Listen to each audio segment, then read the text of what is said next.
নমস্কার। প্রত্যেকেই তো চান বাড়ির যাতে সৌভাগ্য বৃদ্ধি ঘটে, তা সেই সৌভাগ্য বৃদ্ধি ঘটার জন্য যে টিপসটা করতে হবে সেটা বলবো। তার সঙ্গে বলবো চ্যানেলটা অবশ্যই সাবস্ক্রাইব করুন আর একটু শেয়ার করুন, যাতে আরো অনেক মানুষ চ্যানেলটা দেখে যাতে উপকৃত হয়। চ্যানেলটা হচ্ছে শ্রীমা অ্যাস্ট্রোলজি তন্ময় শাস্ত্রী। অবশ্যই অনেক মানুষ উপকৃত হবে। এবং আজকে যেটা আলোচনার বিষয় সেটা সৌভাগ্য বৃদ্ধি। সেই সৌভাগ্য বৃদ্ধির জন্য যেটা মেন দরকার সেটা যে বাড়ির প্রধান দরজা রয়েছে, সেই বাড়ির প্রধান দরজার দুপাশে যেগুলো দরকার সেটা হলো মাঙ্গলিক চিহ্ন, স্বস্তিক চিহ্ন, ওম চিহ্ন, ত্রিশূল চিহ্ন।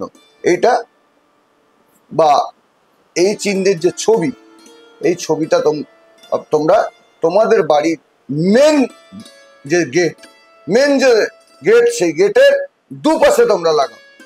দুপাশে তোমরা লাগাও, দেখো বাড়িতে সৌভাগ্য ডেকে আনবে ওরা, অর্থাৎ সৌভাগ্য বৃদ্ধি পাবেই।